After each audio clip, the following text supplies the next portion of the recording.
नमस्कार, बाजार अगले हफ्ते में आप सभी का स्वागत है। मैं हूं स्वाति रायना। इस शो में हम आपको बताएंगे बाजार में आज कैसा रहा हाल और साथ ही अगले हफ्ते कमाई के कहां पर मिल सकते हैं आपको मौके। आप भी हमसे जुड़ सकते हैं, पूछ सकते हैं सवाल। व्हाट्सएप करें 9582222666 पर। साथ ही आप फेसबुक पर @ZBusiness ऑनलाइन और ट्विटर पर @ZBusiness पर अपने सवाल भी हमें भेज सकते हैं। #बाजार आज और कल जरूर लिखें। और सोमवार के लिए आपकी तैयारी कराने के लिए आज हमारे साथ है एक्सपर्ट ट्रेड स्विफ्ट ब्रोकिंग के डायरेक्टर संदीप जैन। संदीप जी का करते हैं शो में स्वागत। और जी बिजनेस रिसर्च टीम से मेरे सहयोगी कुशल गुप्ता। इनसे जानेंगे इस हफ्ते कैसा रहा बाजार का हाल और साथ ही हमें अगले हफ्ते के अहम ट्रिगर्स बताएंगे आशीष। दोनों से बातचीत करेंगे, दोनों एक्सपर्ट्स अपने एनालिस्ट से बात करेंगे, एक्सपर्ट से भी बातचीत का सिलसिला शुरू करें। उससे पहले बाजार का आज का कारोबार कैसा रहा, जरा उस पर सबसे पहले एक नजर डाल लेते हैं। तो कारोबारी हफ्ते के अंतिम दिन हमने देखा बाजार में दिखी भारी गिरावट। सेंसेक्स 1000 से ज्यादा अंक टूटकर 54,303 के लेवल पर बंद हुआ। निफ्टी 276 अंक गिरकर 16,201 के स्तर पर बंद हुआ। बैंक निफ्टी की बात करें तो 600 अंक टूटकर 34,483 के लेवल पर आज ये बंद हुआ है।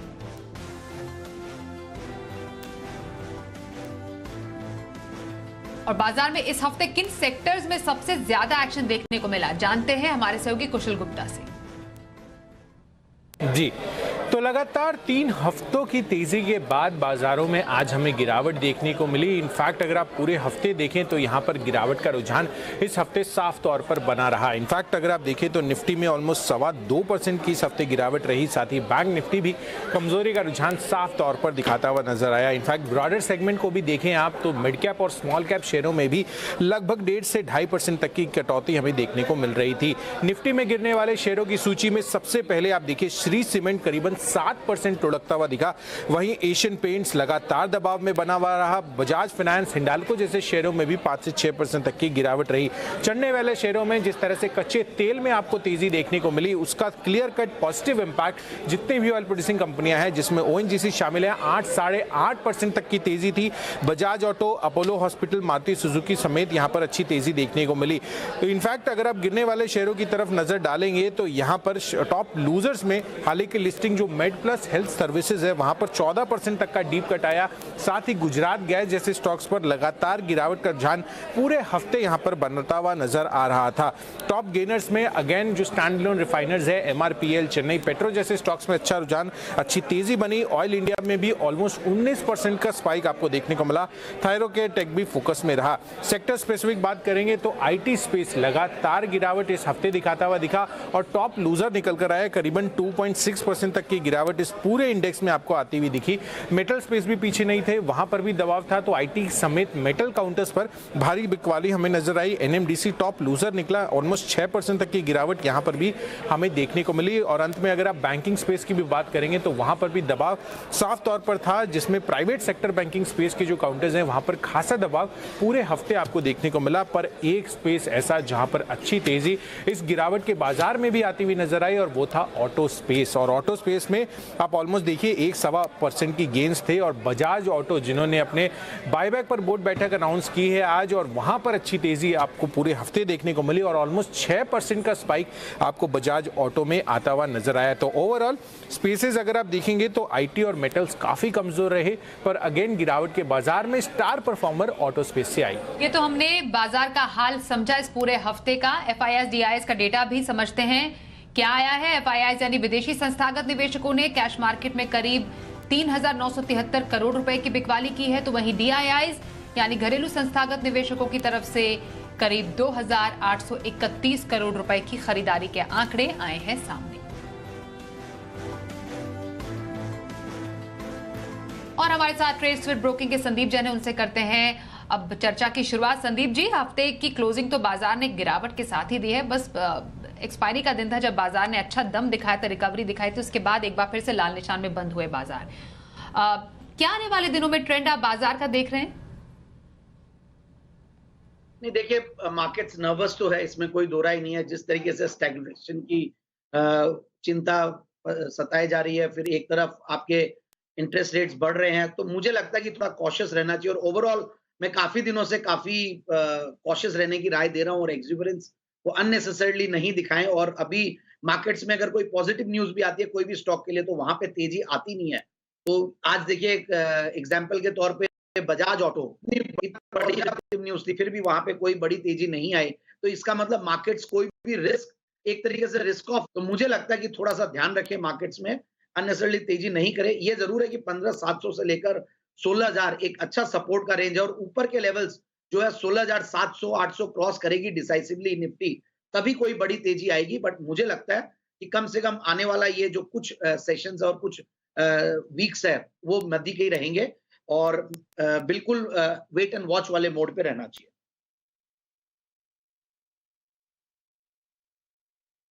अब अगर किसी को हफ्ते भर का नजरिया रखना हो संदीप जी ऐसे बाजार में, तो पोजिशनल व्यू कहां पर रखने की सलाह देंगे आप?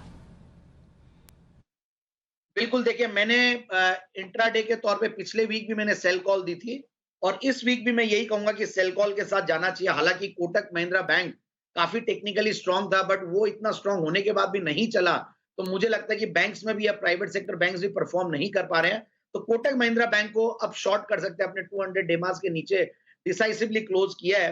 तो बिल्कुल इन लेवल पे 1792 के लेवल्स पे क्लोज हुआ, 1750 1730 का टारगेट लगाए और 1820 का स्टॉप लॉस लगाए। सो इंट्राडे एफएनओ पिक के तौर पे सेल कोटक बैंक और पोजिशनल पिक के तौर पे एक मैंने जनरली मेरी one of my favourite segments है जो कि अनिल जी का भी सेगमेंट काफी पॉपुलर फेवरेट रहा है, पॉलीप्लेक्स जैसे एक कंपनी है, वहां से उसी सेगमेंट में से एक कंपनी है नाहर पॉलीफिल्म्स जो कि मुझे बहुत बढ़िया लगती है, रिजल्ट्स भी बहुत बढ़िया है।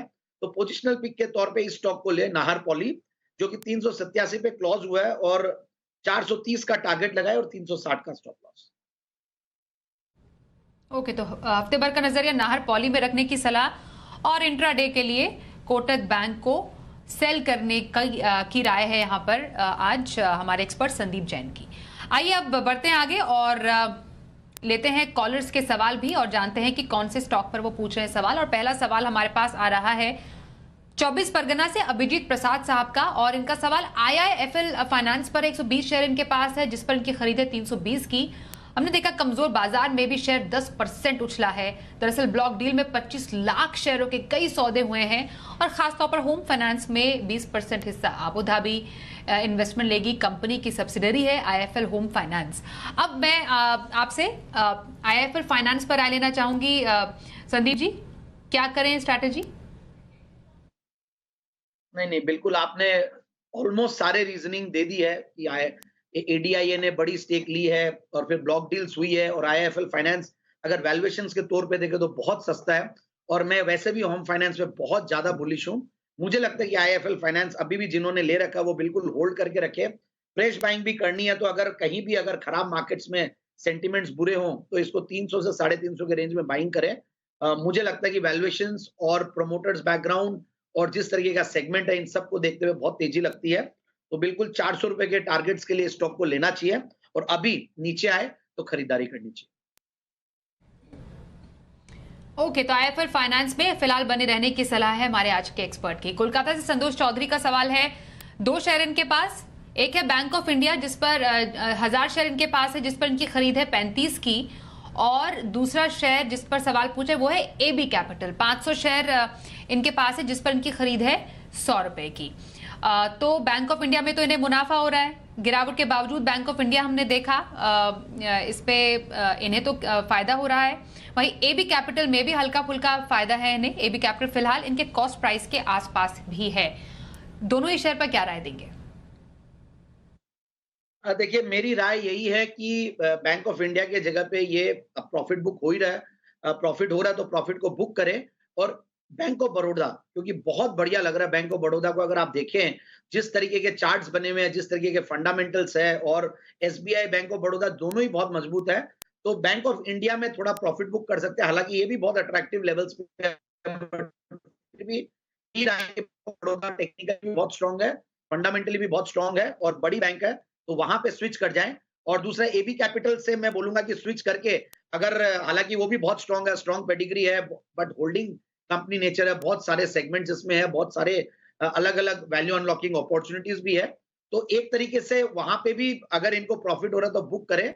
और HDFC लिमिटेड जो कि बहुत करेक्ट कर रहा है, उसमें कहीं ना कहीं नीचे आए तो स्टैगर्ड वे में बाइंग करने की कोशिश करें। मुझे लगता है कि HDFC लिमिटेड पे जिस तरीके से एफआईआई सेल कर रहे हैं वो बहुत ज्यादा ऑलरेडी टूट चुका है। बट इतनी बड़ी पॉजिटिव न्यूज है कि एचडीएफसी लिमिटेड, एचडीएफसी बैंक मर्ज होंगे, तो एचडीएफसी बैंक या एचडीएफसी लिमिटेड दोनों में से कोई भी एक स्टॉक में बिल्कुल निवेश कर सकते हैं इन लेवल्स पे।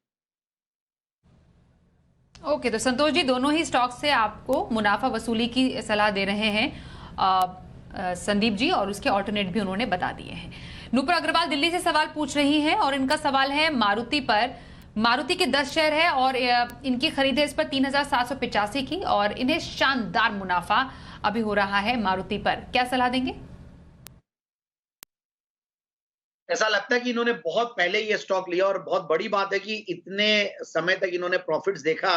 And I am very bullish on the auto and auto ancillary sector, और मुझे मारुति समाव बहुत बढ़िया लगता है। अगर आप देखें लेवल्स भी तो बहुत बढ़िया है, डाउनसाइड रिस्क भी बहुत कम है, और 8000 के टारगेट्स तो बहुत आराम से आएंगे। और मुझे लगता है कि आने वाले 6 से 9 महीने में या साल भर में ये 5 फिगर्स भी दिखाएगा, जो कि पहले दिखाया था और इस पूरी तेजी में वहां तक नहीं जा पाया। तो मेरे हिसाब से इनको बिल्कुल बने रहना चाहिए, और कहीं भी गिरावट आती है तो फिर से लेना चाहिए, ऐसा मेरा मानना। मारुति सुजुकी में बने रहने की सलाह संदीप जैन की। अगला सवाल दिल्ली से पूर्णिमा ठाकुर पूछ रही हैं। इनका सवाल है बोरोसिल रिन्यूएबल पर। 800 शेयर इनके पास है जिस पर इनकी खरीद है 300 की, और शेयर में इन्हें दोगुने से ज्यादा का मुनाफा हो रहा है। संदीप जी बताइए बोरोसिल रिन्यूएबल पर अब इनकी स्ट्रैटेजी क्या रहे?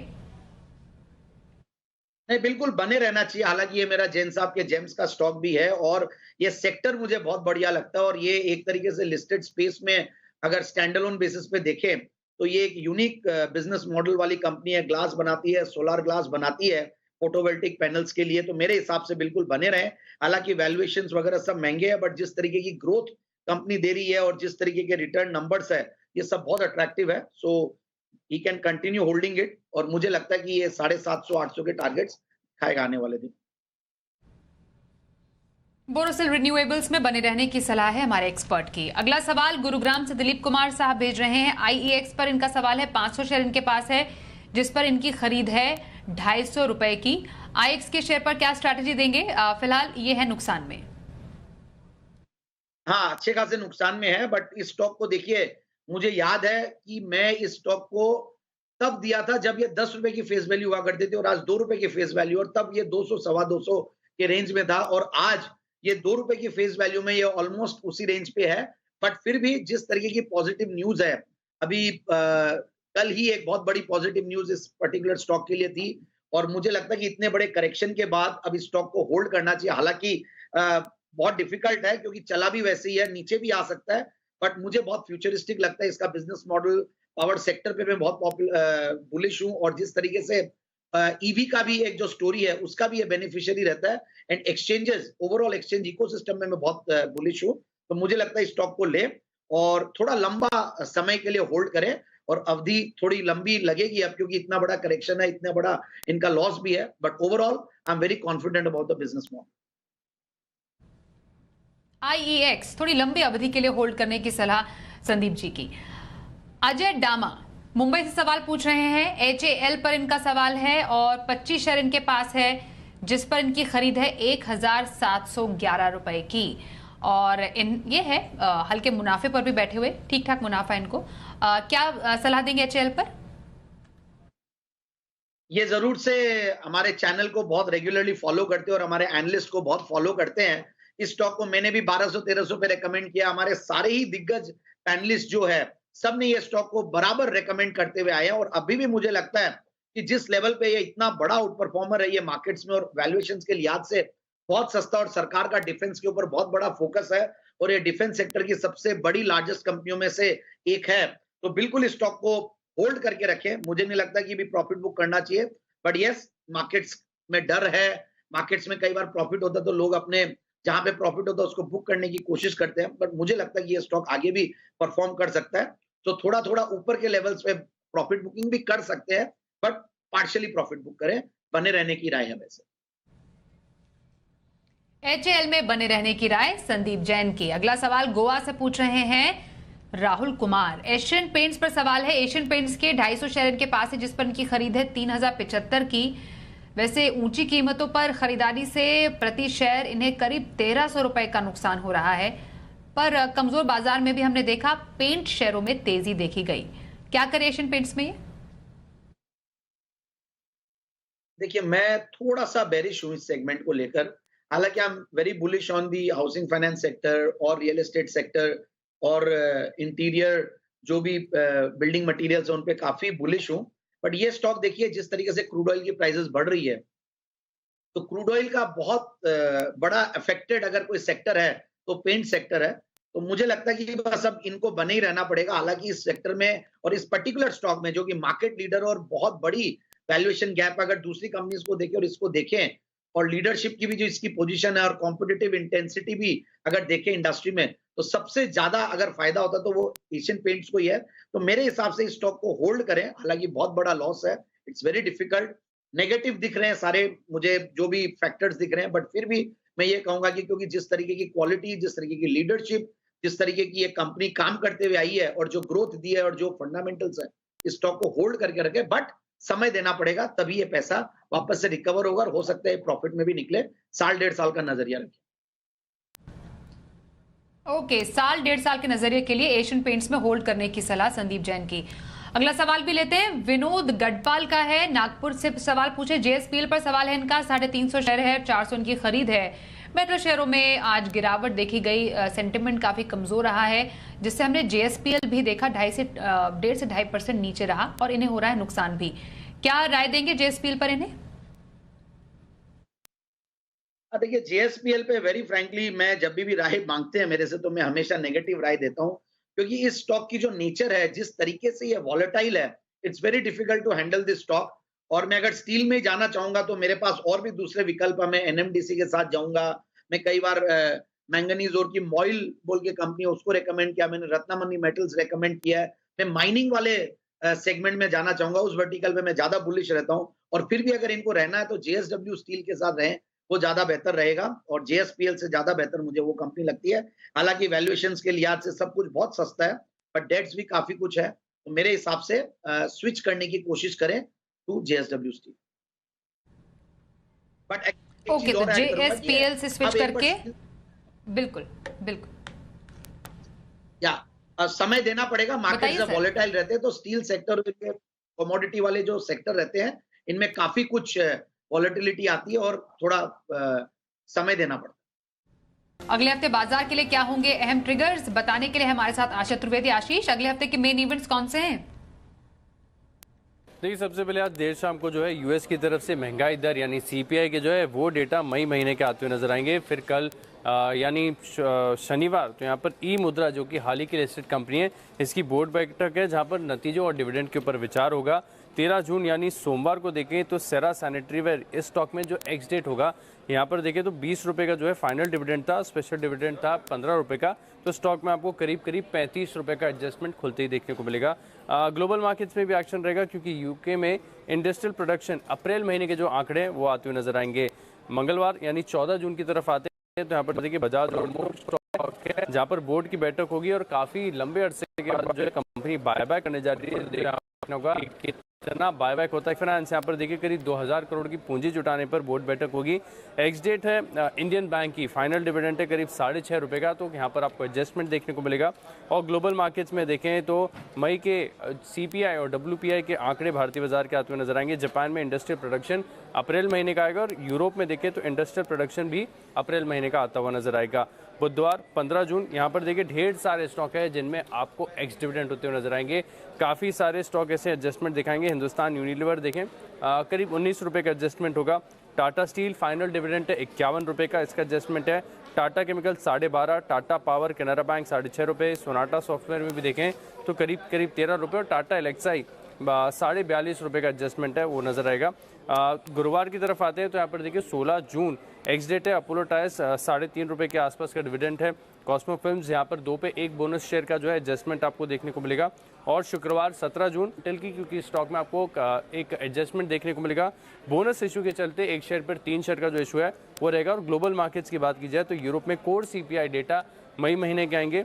जापान में इंटरेस्ट रेट की पॉलिसी आएगी और यूएस में देखें तो इंडस्ट्रियल प्रोडक्शन जो मई महीने का है उसका डेटा आएगा।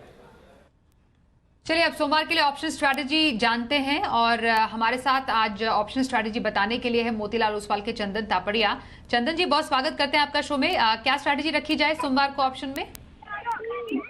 बिल्कुल, देखिए बाजार में उठापटक जारी है, ग्लोबल मार्केट में वीकनेस है और लग रहा है कि कमजोरी बाजार में जारी रहेगी, तो सेलेक्टिव ट्रेड यहाँ पे रहेगा। निफ्टी देखे नीचे में 16,061 एक अहम सपोर्ट है और जब तक 16,350 के ऊपर नहीं टिकता बाजार में ऊपर के लेवल पर टिक पाना थोड़ा मुश्किल रहेगा। तो दो ट्रेड रहेंगे, एक बाई साइड में एक सेल साइड में। बाई साइड में ट्रेड रहेगा वो HAL का रहेगा, हिंदुस्तान एरोनॉटिक्स लिमिटेड। काफी अच्छा प्राइस सेटअप है, कंपैरेटिव स्ट्रेंथ यहाँ पे बनी हुई है। ओवरऑल देखें तो सपोर्ट बेस बाएंगे और हर छोटे से डिप में यहाँ पे खरीदारी होती है। तो HAL का 1900 का कॉल लेने की सलाह रहेगी, लगभग 60 से 64 रुपए के बीच में लें। 48 रुपए का स्टॉप लॉस लगाइए और ऊपर में 92 से 95 रुपए तक के टारगेट यहाँ पे बन सकते हैं। वहीं दूसरी तरफ बजाज फाइनेंस है जहाँ पे वीक स्ट्रक्चर है। देखें जितने भी फाइनेंशियल्स हैं या रियल एस्टेट काउंटर है उन सब में कंटिन्यूसली सेलिंग प्रेशर है और फाइनेंशियल काउंटर यहाँ पे वीकनेस बता रहे हैं। बजाज फाइनेंस कहीं ना कहीं नीचे में 5350-5400 तक के डाउन साइड बता रहा है, तो 5600 का पुट लेने की सलाह रहेगी। 150 से 160 के बीच में लें, 120 का स्टॉप लॉस। और हमारा मानना है कि ये बजाज फाइनेंस गिरता हुआ नजर आएगा और ये 5600 का पुट कहीं ना कहीं 220 से लेकर 240 तक के टारगेट हासिल कर सकता है। बहुत धन्यवाद चंदन जी, सोमवार के लिए ऑप्शन की स्ट्रैटेजी आपने बताई। संदीप जी, अब लॉन्ग टर्म स्ट्रैटेजी के लिए कौन सा स्टॉक है आपकी पसंद? बिल्कुल, Atul limited one of my favourite stocks और केमिकल्स की एक दिग्गज कंपनी, लाल भाई ग्रुप की कंपनी। और देखिए सबसे बढ़िया बात है, डाइज और डाई स्टफ से मैंने बहुत सारे स्टॉक्स रेकमेंड किए पहले भी और उनमें से ये लीडिंग कंपनी है। क्रॉप केयर केमिकल्स में भी ये कंपनी है, तो बिल्कुल इस स्टॉक को इन लेवल्स पे लेना चाहिए। और आज देखिए आज के ऐसे डेंजरस मार्केट में भी ये कंपनी ने आउट परफॉर्म किया है। रीजन ये है कि पहले से ही बहुत बड़ा करेक्शन भी हुआ है और जो ओवरऑल फंडामेंटल्स है अब उनको देखता हूं तो मुझे लगता है कि ये स्टॉक आगे आने वाले दिनों में जैसे मार्केट्स के सेंटिमेंट्स अच्छे होते हैं तो ये स्टॉक बहुत बड़ा आउट परफॉर्मेंस दे सकता है। तो आप देखिए आज भी अगर आप देखें तो इसके रिटर्न नंबर्स बहुत बढ़िया है, 19-20 के रिटर्न ऑन कैपिटल एम्प्लॉयड पे है। और जो ग्रोथ है अगर आप पिछले 3 साल की प्रॉफिट की कैगर देखें तो 12-13% के लगभग रही है। रिटर्न ऑन इक्विटी 18% के लगभग है। ऑलमोस्ट जीरो डेट कंपनी है और ऊपर के लेवल से ये स्टॉक ने करीब 10,975 के दिखाए, उसके सामने 8,147-57 पे बंद हुआ है। तो मुझे लगता है कि ये स्टॉक बहुत बढ़िया है इन लेवल्स पे लेने के लिए। और सबसे बढ़िया बात है कंपनी में जो प्रोमोटर्स का बैकग्राउंड है वो बहुत स्ट्रांग है और उसके साथ साथ FIIs DIIs भी करीब 24% के लगभग होल्ड करते, तो उससे भी बहुत बड़ा कॉन्फिडेंस आता है।